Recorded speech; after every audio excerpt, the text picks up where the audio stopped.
एक बार राजा विक्रमादित्य अपनी सभा में बैठे हुए थे।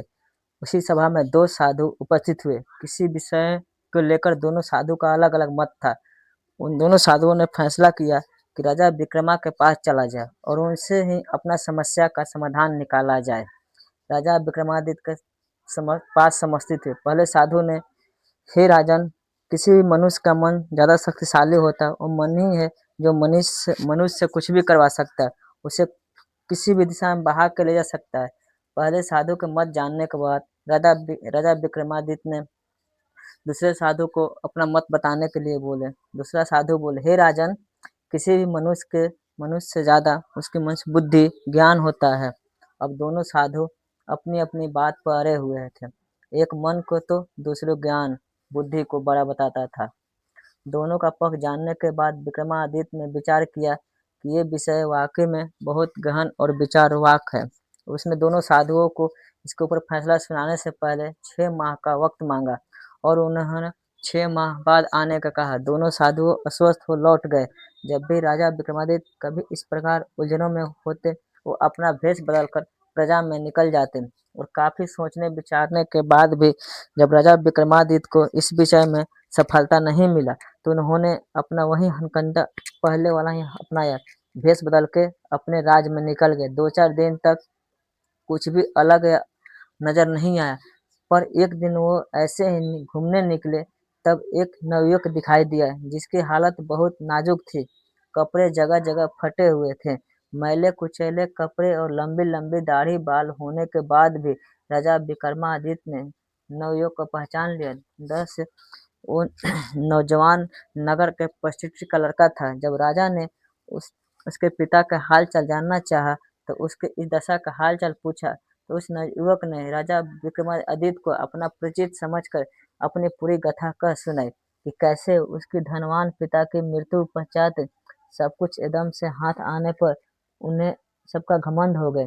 उन्हें पिता की दौलत से मनमानी की। मन किया तो जुआ खेला, मन किया तो नृत्यों का कोठा पर गया, वैशाली में जाकर वैशालियों के साथ रसलीला किया। हर वो गलत काम किया जिससे उसकी दौलत दिन ब दिन बहुत तेजी से कम होने लगी। पर एक दिन ऐसा आया कि वो पूरी तरह कंगाल हो गया। जो मित्र, जो सगे संबंधित, जो सम्मान करते थे, आज वही उसका मजाक उड़ाते हैं। मारे शर्म से उसका जीना दुभर हो गया। अब किसी तरह मेहनत मजदूरी करके न पेट भरता है, न नम आंखों से आगे बोला, महोदय, जब मेरे पास खूब धन था तो किसी चीज का कोई कमी नहीं था। तब मन का वशीभूत में मैं बहता चला गया और अपनी हर मनमानी पूरी की। अब पछता रहा हूँ। तब राजा विक्रमादित्य बोले, "कै कैसा हो ऐसा समय पीछे चला जाए, अब फिर से तुम्हारे पास गंवाए हुए धन वापस आ जाए।" राजा की बात सुन नवयुवक बोला, महोदय, ऐसा तो कदापि संभव नहीं है, पर मैं इतना जरूर कहूँ, ऐसा हो जाए तो मैं इस जमाने में धन का महत्व समझा दिया है कि मैं कदापि ऐसी भूल नहीं करूंगा। उस नौजवान के मदद देख राजा विक्रमादित्य ने अपना परिचय दिए और उसे जितना धन मृत्यु मृत्यु को उपदान मिला था, फिर से उतना धन उसे दे दिया और किसी अच्छी जगह निवेश करने की सलाह दी। समय बीतने लगा। 6 माह का समय अब पूरा होने का।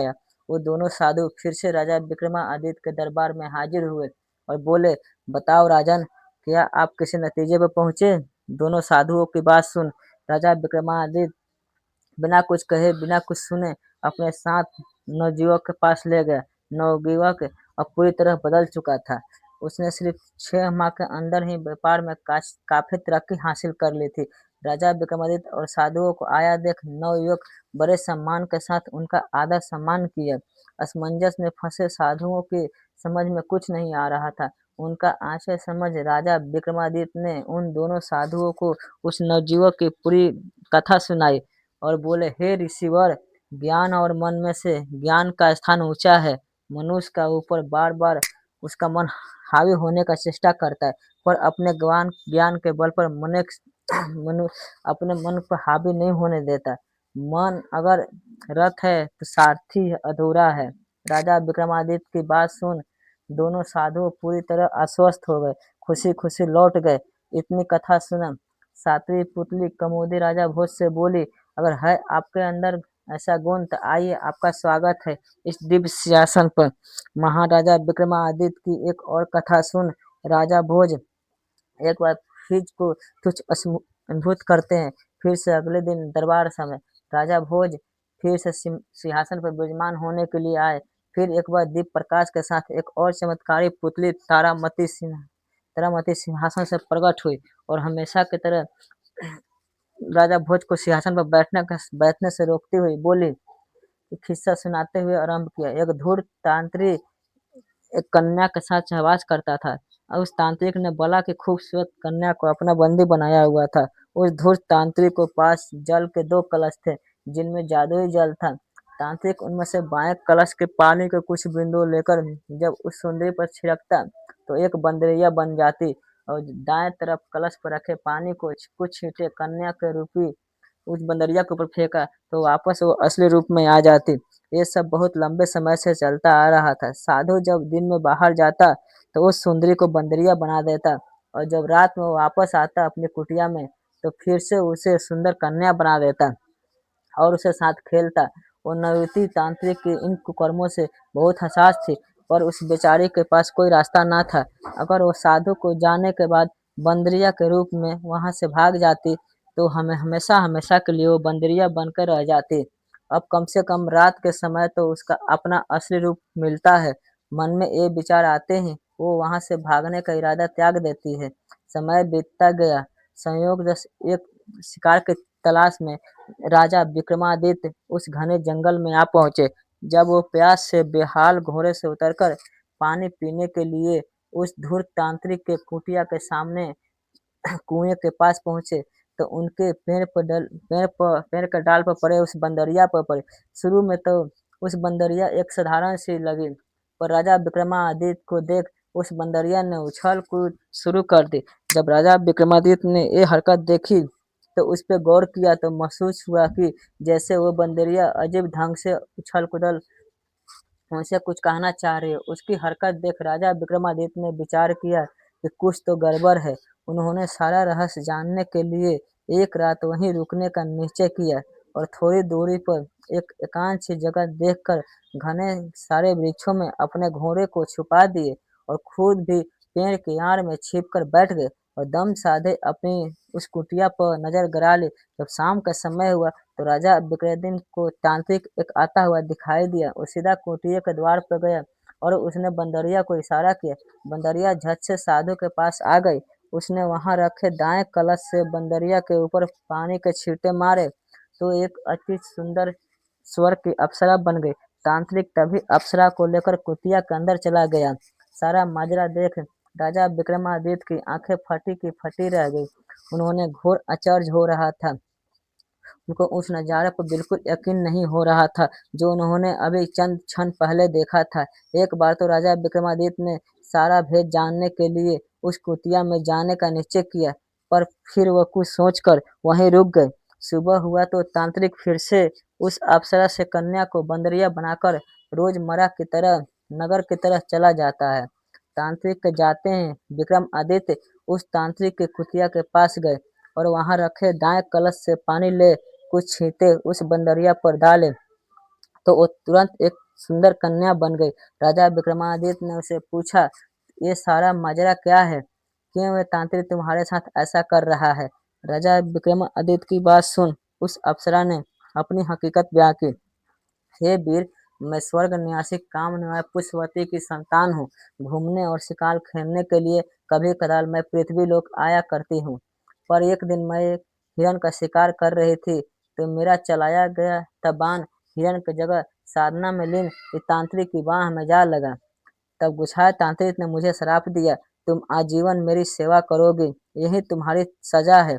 बस महाराज, तभी से यह सब चला आ रहा है। दिन में मुझे ये बंदरिया बना देता है और रात में मुझे वो वास्तविक रूप में बदल देता है और मेरे साथ वो अपनी मनमानी करता है। महाराज, उस तांत्रिक ने मुझे अपने भोग की वस्तु बनाकर रख दिया है। सुंदरी की बात सुन राजा विक्रमादित्य को बहुत दुख हुआ।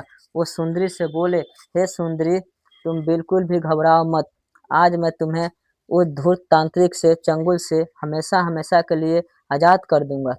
राजा विक्रमादित्य की बात सुन सुंदरी के चेहरे पर उम्मीद और खुशी के भाव आ जाते हैं। विक्रमादित्य फिर से उस सुंदरी को बंदरिया बना देते हैं, खुद एक पेड़ के आड़ में छिप जाते हैं। जैसे ही वह शाम हुई, वो तांत्रिक आया। तांत्रिक ने बंदरिया को अपने पास बुलाया। जैसे ही उस पर जल छिड़का, वैसे ही फुर्ती के साथ राजा विक्रमादित्य ने बाईं तरफ रखे घड़े की कुछ कुछ बूंदे उस तांत्रिक के ऊपर फेंक दी।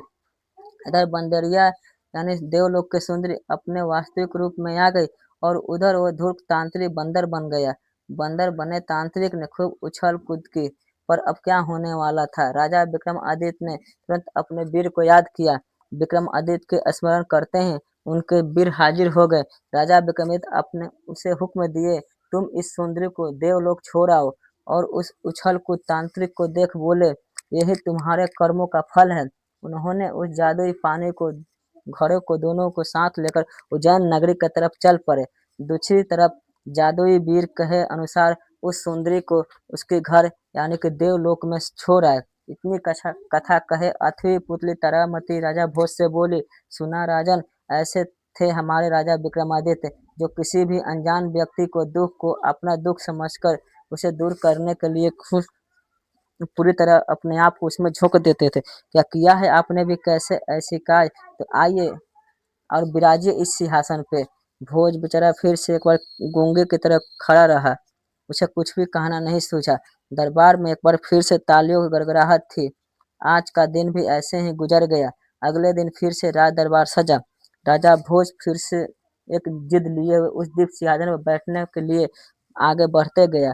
जैसे उस सिंहासन के निकट पहुंचा, एक बार तेज प्रकाश के साथ उस दीप सिंहासन से एक और पुतले प्रकट हुए। सिंहासन से प्रकट हुए नवी पुतली का नाम था त्रिलोचना। त्रिलोचना ने भी राजा भोज को सिंहासन पर बैठने नहीं दिया और उन्हें अयोग्य बताते हुए राजा विक्रमादित्य के जीवन से एक और कथा का बखान करना प्रारंभ किया। तो सुनिए राजन, किसी रोज राजा विक्रमादित्य के हकारे कक्ष के थे, तभी उन्हें एक निर्धन व्यक्ति दिखाई दिया, जिसके चेहरे पर डर और चिंता के भाव थे। उस निर्धन व्यक्ति के पास बहुत सारे धन था। हरकारों ने उस संदिग्ध व्यक्ति को चोर समझकर पकड़ लिया और उसे राजा विक्रमादित्य के समक्ष पेश किया और बोले, महाराज, ये व्यक्ति चोर है। इसके पास बहुत सारे धन चोरी का है, जिसे लेकर ये नगर से बाहर जाने का फिराक में था। हमने जब इसे हाव भाव देखा तो कुछ असहज लगने पर हमने इसे तलाशी ली। उससे हम इसके पास बहुत सारा धन मिला। राजा विक्रमजीत सिंह बोले, क्यों भाई, कहाँ से आए तुम्हारे पास इतना धन? राजा विक्रम पूछने पर बोला निर्धन व्यक्ति, क्षमा करे राजन, मैं कोई चोर नहीं हूँ। दरअसल नगर की एक धनवान शादीशुदा औरत के साथ मेरा प्रेम प्रसंग चल रहा है। उसी स्त्री ने मुझे सारा धन देकर नगर से बाहर बने चौतरे पर रुकने के लिए कहा था। उस स्त्री की योजना ये थी कि वो अपने पति को धोखे से मृत्यु के घाट उतारकर नगर के बाहर उसे पास आ जाएगी। फिर वो दोनों मिलकर कहीं दूर जाकर आराम से अपना जीवन व्यतीत करेंगे। निर्धन नवयुवक के बाद राजा विक्रमादित्य को बहुत कौतूहल हुआ, बहुत दुख हुआ। उसने अपने सहकारों को हक दिया कि जाओ उस सच्चाई को पता लगाने के लिए कहा। राजा का आदेश पाकर तुरंत तुरंत उनके दृष्टि पते पर निकल गए। जब वहां पहुंचे तो वहां का दृश्य देखा तो हैरान रह गए।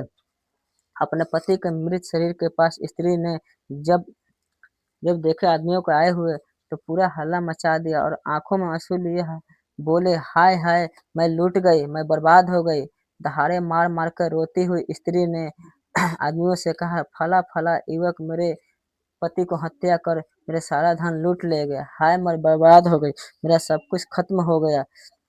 आदमी उस स्त्री के बात सुनकर दंग रह गए। धन के पास जो नवयुवक के पास दिया था बयान राजा, वहां तो सब उसका उल्टा हो रहा है। इस स्त्री ने नवयुवक को दोष ठहरा रही है। जब आदमियों को कुछ भी नहीं समझ में आया तो उसने स्त्री को अपने हिरासत में ले लिया और उसे भी राजा के पास पेश किया। स्त्री को जब सामने राजा पेश किया गया तो उसने राजा विक्रमादित्य के सामने भी अब फिर से वही बात दोहराई और रोते हुए बोली, न्याय कीजिए महाराज, इस धूर्त व्यक्ति ने मेरा सब कुछ खत्म कर दिया। मैं अब किसके सहारे जीऊंगी? क्या अर्थ रह गया मेरे जीने का जब मेरा पति ही ना रहा? ऐसे जीने से अच्छा है कि मैंने भी अपने पति के साथ सती हो जाऊँगी। स्त्री और नवयुवक उस आदमी के पास होकर राजा असमंजस में पड़ गए। उस समय र उस गरीब आदमी के कहे हुए सत्य प्रतीत हो रहा। दूसरी तरफ स्त्री के आँसू और उसे अपने पति के सती होने के बाद उसके बात भी झूठ नहीं लग रहे थे। कुछ देर राजा विक्रमादित्य गहरी सोच में डूबे रहे। फिर उन्होंने कुछ सोचते हुए उन दोनों को अलग-अलग कक्षों में बंद कर दिया। फिर राजा विक्रमादित्य ने स्त्री के घर जाने वाले हर आदमियों से पूछताछ की और उसके वहां से सारा विवरण लिया और उसने एक राज वैद्य को बुलाया और स्त्री को मरे हुए पति को जांच करने के लिए कहा। जब राज वैद्यों ने स्त्री को सारा माजरा सुनाया तो राजा विक्रमादित्य के सामने स्पष्ट हो गया। उसने स्त्री को बुलवाया और सख्त स्वर में पूछा, तुम्हारा पति कैसे मरा? स्त्री ने फिर से रोते हुए कहा, महाराज, वो नवयुवक मेरे घर आया और मेरे पति को मारकर हमारा सारा धन लेकर भाग गया। उस स्त्री की बात सुन राजा विक्रमादित्य ने बोले, अरे दुष्ट स्त्री, क्या तुम्हारे अंदर लेश मात्र लज्जा नहीं है मात्र, जो अपने पति को मारने के बाद इतने विश्वास के साथ ढोंग कर रही हो? सच ही कहा है किसी ने, स्त्री का चिड़िया चरित्र जाने ना कोई, छता माँ सती हुई। राजा विक्रम की बात सुन चेहरे के रंग उड़ गए, स्त्री का चेहरे का रंग उड़ गया। पूरा राज दरबार हैरानी के साथ असमंजस में था कि कैसे राजा इस स्त्री को दोषी ठहरा रहे हैं। सभी का उत्सुकता अपने चरण पर था। राजा विक्रमादित्य आगे बोले, मैंने इस आदमियों से पूछताछ किया तो उसने बताया कि स्त्री के घर में सारा सामान ज्यों का त्यों अपने स्थान पर बिल्कुल व्यवस्थित तरीके से रखा हुआ था, कुछ भी बिखरा हुआ नहीं था। अगर वो व्यक्ति इस स्त्री के पति को मारकर धन लूटता तो हाथापाई और छिपे हुए धन को ढूंढने के लिए सामान अस्त व्यस्त जरूर होता। राजा विक्रमादित्य ने आगे दोष करार देने का दूसरा और मुख्य कारण बताया, जब मैंने राज वैद्य से स्त्री को मृत पति की जांच करवाई तो उसने मुझे बताया कि उसके पति का विष के कारण हुआ है, जहर के कारण हुआ है और जहर दे के मारने का काम कोई अपना ही बहुत करीबी ही कर सकता है। हर गरीब आदमी नवयुवक ऐसे करता तो उसका चोट का निशान जरूर होता, उसका शरीर पर कोई भी निशान नहीं मिला, जो ये दर्शाता है कि उसकी मृत्यु जोर जबरदस्ती या किसी प्रकार की हाथापाई करने से नहीं हुई है। राजा विक्रम की बात सुन स्त्री का चेहरा एकदम से सफेद पड़ जाता है। फिर से जब वो राजा विक्रमादित्य ने कड़े लहजे में पूछा तो वो टूट गई और बोली, क्षमा करें महाराज, ये पाप मुझसे ही हुआ है। मैं इस नवयुवक के प्यार में अंधी हो गई थी, इसलिए मैं अपने पति को मार कर इसके साथ भागने की योजना बनाई थी, ताकि मैं इसे कहीं दूर जाकर आनंद की जिंदगी बिता सकूं, और मेरी योजना सफल भी हो गई होती और ऐन वक्त पर राजा के आदमियों मेरे घर न आते। राजा के आदमियों को मैं देखते हुए झूठी कहानी बनाई। पूरा राज दरबार स्त्री की कहानी सुन उस नवयुवक को निर्दोष करारते हुए आजाद कर दिया और उस दुष्ट औरत को आजीवन कारावास की सजा सुनाई। पूरा राज दरबार राजा विक्रमादित्य के न्याय और उनकी बुद्धि की दाद देते हुए उनकी वाही करते हुए बाकी कानपुतलियों ने भी राजा भोज को राजा विक्रमादित्य की जीवन से जुड़ी कई कहानियां सुनाई, जो उनकी महानता को दर्शाता है। पर वो कहानियां उतनी इंटरेस्टिंग नहीं है जिन्हें मैं आपको सुनाऊं। उदाहरण के तौर पर जैसे कुछ कहानियां ऐसी है, महाराजा विक्रमादित्य ने किसी को बना बनाया महल दिया, किसी को बहुत सारे धन दिए, किसी गरीबों को बहुत सारे, इन्हीं कहानियों के इर्द गिर्द कहानियां है, इसलिए मैं आपको वो कहानी नहीं सुना रहा हूँ। आप लोग से वही रिक्वेस्ट है, चैनल को सब्सक्राइब कर दीजिए। मैं इस कथा को भी अभी आगे अभी और सुनाऊंगा। मैं इस कहानी का भी अंत अभी करने वाला हूँ। 32वीं पुतली का कहानी विस्तार से सुनाऊंगा, जिसमें आप सबको पता चलेगा कि कैसे एक महान राजा, एक महान युग का अंत हुआ था। क्या राजा भोज उस सिंहासन पर विराजमान हो पाएंगे या नहीं, जानने के लिए बने रहे आखिर कैसे अंत हुआ महान राजा विक्रमादित्य का। 31वीं पुतली राजा भोज को कथा सुनाना प्रारंभ किया। सुनो राजा भोज, कंचन की बराबरी पीतल नहीं कर सकता और हीरे की बराबरी कांच नहीं कर सकता। चाहे तू 1000 बार भी खुद में तुलना कर ले, राजा विक्रमादित्य से कर ले, पर तू एक नाखून के बराबर भी नहीं है। क्या तेरे अंदर जरा सा भी लज्जा नहीं बची है, जो हर रोज मुंह उठाकर इस सिंहासन में बैठने चला आता है। 31वीं पुतली इंदुमती के बाद राजा भोज लज्जा के मारे धरती के अंदर घुसे जा रहे थे।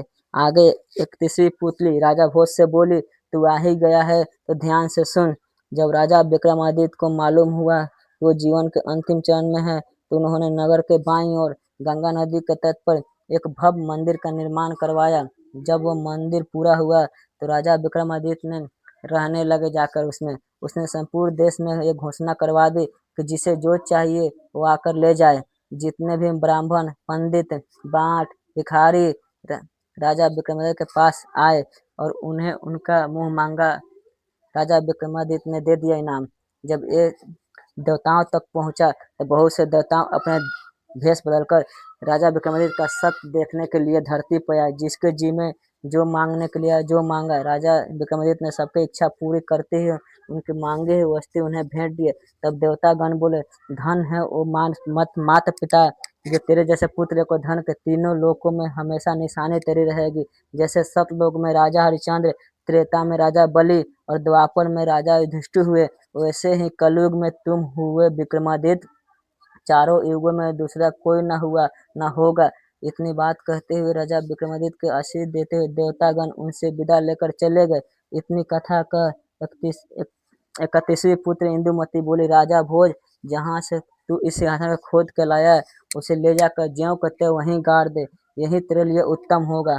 भोज भारी कदमों से ढेर सारे विचार लेते हुए दरबार से चला जाता है, पर अगले दिन फिर उसके मन में वैराग्य जाग जाता है और वो सिंहासन पर बैठने के लिए जाता है। तभी सिंहासन से निकली एक कनक मंजरी अंतिम और 32वीं पुतली बोली, सुनो राजन, मैं आज तुम्हें अंतिम कथा सुनाने जा रही हूँ। अगर इसे सुनने के बाद तुम्हें लगे कि तुम्हें इस सिंहासन पर बैठना चाहिए तो तुम बिना किसी रोक टोक के इसके ऊपर विराजमान हो सकते हो। मेरे बाद और कोई तुम्हें पुतली रोकने के लिए नहीं आएगी, पर उससे पहले मेरी कथा सुन ले। अंतिम पुतली की बात सुन राजा भोज रुक जाता है। 32वीं पुतली का कनक मंजरी अंतिम कथा कहना आरंभ करती है। जब राजा विक्रमादित्य का अंतिम समय नजदीक आया तो सशरीर विमान में बैठकर इंद्रलोक पधार गए।